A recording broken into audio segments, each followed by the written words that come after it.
Dating kinuha lang natin sa tambakan na hindi mamukaan kung motor nga ba ito o kalansay, ngayon buong buo na.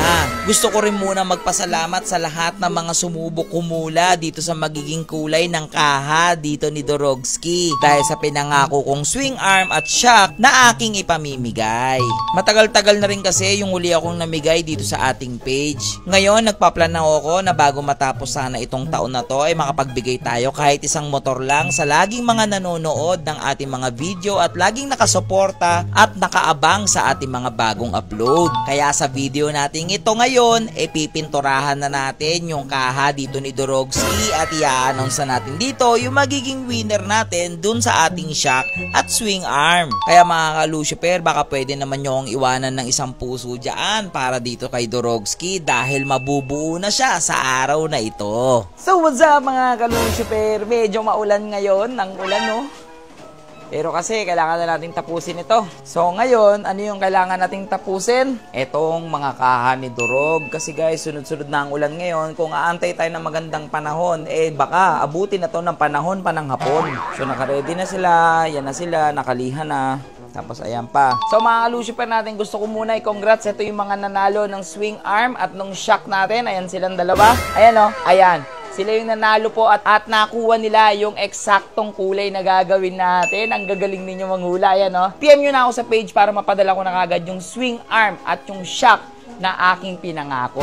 Kaya tara, umpisahan na natin to. Siyempre, pinaka-importante sa lahat ang primer. Ito yung isa sa mare-recommend ko sa inyo na budget-friendly na napakatibay na primer netong samurai paint na to. Pero kung medyo kulang pa kayo dito at hindi pa kayo satisfy, meron pang tinatawag na 2K04 na surfacer etong si samurai paint. Pero again, guys, recommended ko lang sa motor, ito nang surfacer na to. Importante kasing mapinturahan nyo muna ng primer lahat bago kayo maglagay ng inyong mga base coat o ng base color dahil dito kakapit yung pintura na napili ninyo. So in short, dapat mapatuyo nyo rin mabuti itong primer para kapit na kapit, parang X mo. So ngayon, gagamit naman tayo sa ating base color ng silver dahil kung nakita nyo naman, apple green yung ating gagawin at gagawin natin itong two-tone. May naka-silver at may naka-apple green. Pero syempre, bago natin mapalabas kasi yung apple green, kailangan natin mag-base color ng silver. Kung gusto nyo rin mag-imbento ng mga kulay or mga gagawin ninyong kulay gamit ang samurai paint, pwede kayong tumingin neto sa kanilang website para makita ninyo muna yung mga dapat na combination na kulay para mapalabas ninyo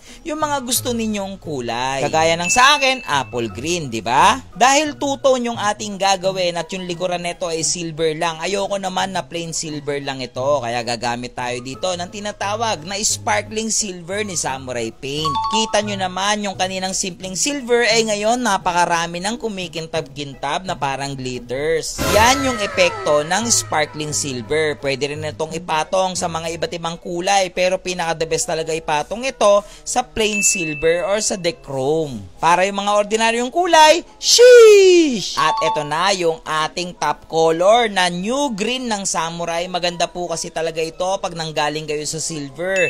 Lalabas po talaga dito yung pagka-apple green ng inyong mga kaha or yung gusto ninyong kulay talaga. Kita nyo naman yan, first coating pa lang yan, green na talaga. Napakaganda ng green na to, ng new green ng samurai paint dahil hindi siya nakakasawa. Marami kasi mga kulay green na nakakasawa yung kulay nila tsaka masakit sa mata.